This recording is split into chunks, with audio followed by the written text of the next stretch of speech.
this will break your heart. I'm never gonna hold you back. I'm always gonna have your back. Hello, my beautiful people. Welcome to 321 No Kiddin'. Bobby the Awesome here, coming to you from Kansas still this morning. Wow, it's already been like a heartfelt morning, I guess. You know how Facebook reminds you of where you were once upon a time, and my once upon a time this week was the beginning of my last relapse. And the photo that showed up was from the morning before I went back to the casino after over 2 years. August, September, October. So 2 years and 2 months of a bet-free life. And, I still relapsed. And after going through that journey, I'm grateful to be where I am today, for sure. I'm grateful for relapsing. I know that sounds crazy, but if I didn't go through that relapse, so many things wouldn't have followed and my life would not be on the track it's on today. So I'm very grateful, but what I want to call out is you would never know. Well, maybe people that have some time and some real understanding of recovery might have saw it in me, you know, the pre-warning signs that I was going to go back to gambling, but I didn't know I was going to go back to gambling. It never even really occurred to me that I can remember. The big thing that happened that day was, and it didn't really even happen that day. I had been getting the free play mail all along, and I never stopped having the casino send it. And on this particular day, for whatever reason, I'm starting to think I know the reasons now in hindsight, but I didn't know at the time. But I was having a wonderful morning and was at a Renaissance fair, and I was just a happy little bird. And I was drinking, I remember that as well, which meant my guard was down. The mail was still coming, reminding me that the casino wanted me to come back and be their friend, my air quotes. They missed me. And the stars just aligned, and I drove home and got my free play and drove to the casino and gave up my time. And I only gambled that day and that moment, and it took me another 3 or 4 weeks to go back. And I spent Thanksgiving there at the casino. I don't remember exactly what happened the first day I went back, if I won or lost. And really, if you know me, you know that I think it's pretty irrelevant. But I do remember Thanksgiving Day and giving the casino my whole savings account that I had managed to muster in that just over 2 years clean time.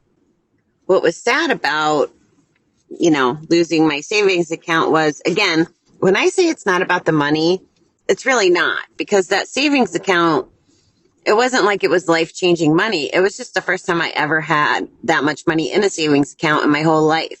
So I had given away my first glimpse of freedom, right? Because if I wasn't gambling and I was saving money, and back then I wasn't making as much money as I have the last few years, I would have had something to show for it.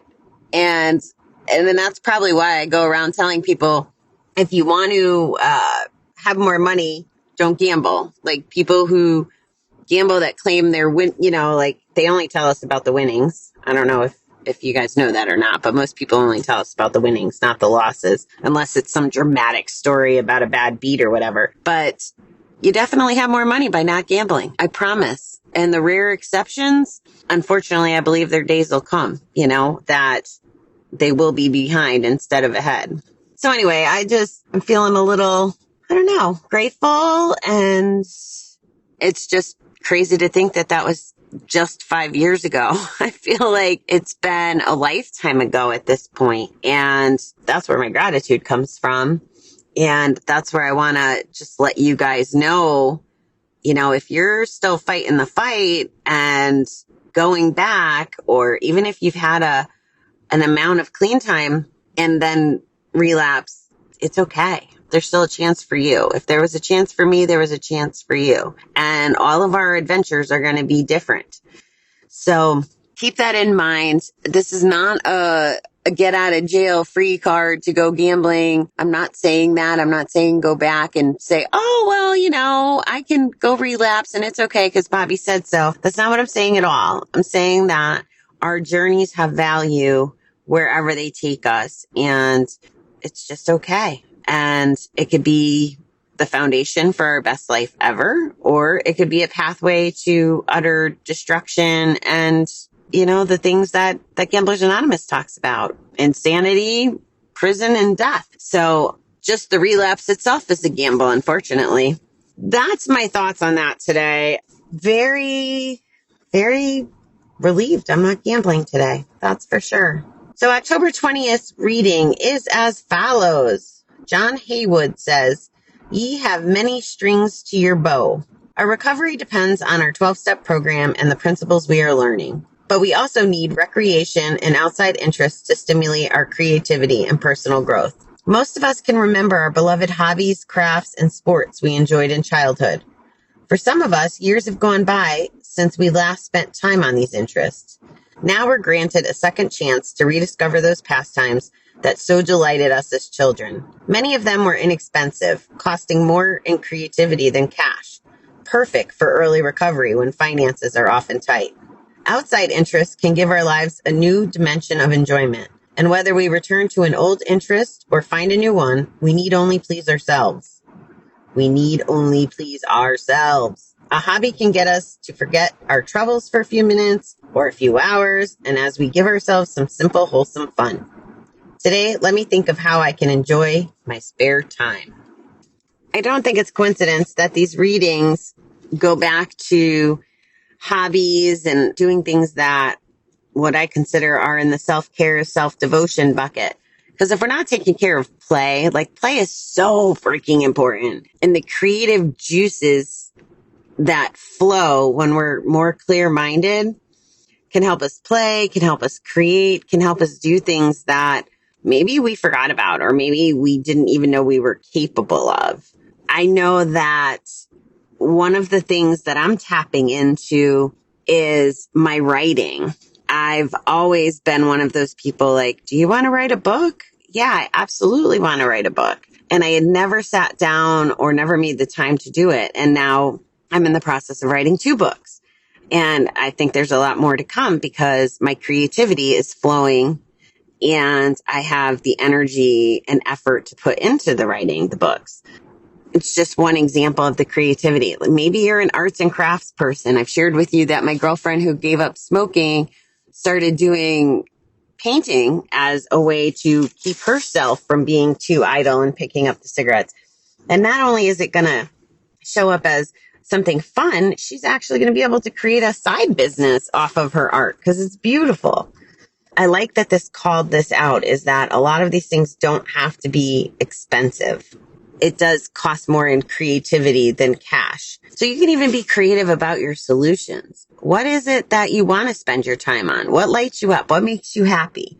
Was it drawing as a kid? Was it doing, gymnastics? What gets you excited and what can you reintroduce into your life if it's something that you've kind of tabled and haven't bothered with? How about bowling, right? This sounds silly, but I remember bowling as a kid with Uncle Tom at duck pin bowling. And then we used to do moonlight bowling as teenagers and young adults. And what about just bowling? When's the last time you went bowling? If that's part of what you did. And again, it's not the most ingenious thing, but it fills a couple hours to not gamble. I know that one of my friends from the center and I used to go quite a bit when we were first starting out 2-3 years ago. That was one of the things we went to do to visit and fill time. And it doesn't have to be expensive. You can find $1 night or, an afternoon or whatever, but maybe it's joining a bowling league so that you have constant touch with the bowling league. And now, as I say that, I realize that there are leagues that have little gambling things and there's always raffle tickets, it seems, at the league I was in. And I know that can be hard as well. And I think that's a conversation that you kind of have to have with yourself if you're equipped to do that. If you don't feel ready, then maybe that's not the solution. Maybe it's just taking your kids bowling or doing something to stay away from it. But it could be a softball league. It could be so many things. And I don't mean to be simplifying this or having such a limited list. I'm trying to think of the things that interest me, like this whole learning pickleball. I'm going to give it a whirl and I'm going to get more engaged in it. It was something that people have said to me, both my uncle and then my friends here in Kansas City, like, hey, go try pickleball. And again, if you're running around, we talked about the physical health and the physical activity earlier this week. This is talking about creative energy, and essentially they're both just saying distract ourselves. And it's okay. We should be distracting ourselves in order to avoid betting. Over time, those distractions will become loves again, or we might rediscover new loves and new passions. Like my girlfriend with the art, she had no idea she liked doing art. I have another one that draws, and she's known she loved it, but she stopped drawing and doing her sketching while she was gambling. We don't give time for those things. Are you a quilter or crocheter? Do you want to be? As someone who's trying to get back on their feet financially, does it make sense if you did something like the needlepoint or quilting or any of those things? Do those make good gifts, with love and stuff? If you don't have the money to go out and, make Christmas an over the top Christmas, what can you do? How can you use your creative energy to do that? So that way you don't get that urge of, oh shit, I don't have enough money. I need to go to the casino. I need to go bet to make money to pay for Christmas. By the way, that story doesn't end well, guys. And I'm just trying to be real with you. I get that there's regular life stuff, and it's so easy for our brains to go, yep, I want to go back. And again, this is 5 years to the day. I didn't even know my brain wanted me to go back. Now I understand a little bit more about how it works, and I can reflect back on different things that were happening in my life then that might have influenced it or gave my gambling addiction a reason to reappear because I wasn't dealing with, certain things, which is why I'm always talking about going backwards and getting that negative and getting those things that we don't want to deal with out of the way. Let's just hit them head on, move them to the side, like get through them, and then just file them. Okay, lesson learned, bad experience had, argument lost, whatever it is that isn't serving you in a positive way and for a healthy lifestyle and a healthy you and a bet-free you, get it going. Like, we just don't need that crap.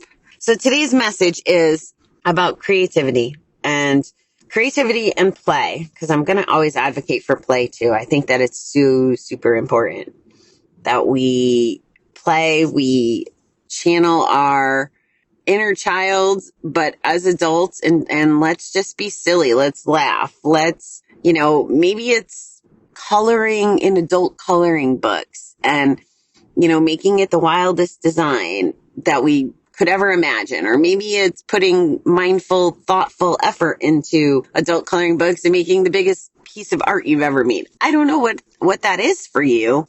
I can only tell you different things that have happened for me. I mean, I've always had floral design as well as a creativity piece, and you'd probably be surprised how little I use it. Like, if you came to my apartment, you would see it's not decorated like a florist. Most of my really fancy foo-foo floral friends just have beautiful houses or centerpieces and do amazing things. I've just never embraced it that way.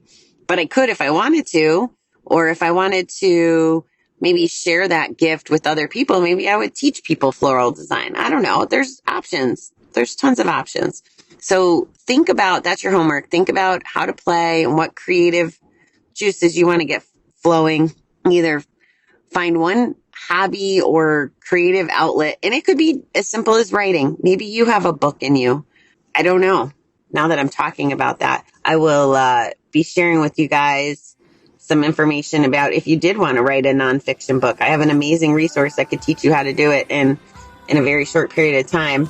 Yeah, as I'm talking, I should get you that information. But it's just one example. Your journaling could be your creativity. You could do whatever you want. That's the moral of the story. I'm here 5 years later after a relapse to tell you could do whatever you want. So, all right, beautiful people. I hope that you are having a wonderful week. I hope it's warmer where you are than me. The cold is starting to come. This is why I need to live in an RV, so I can be somewhere warmer.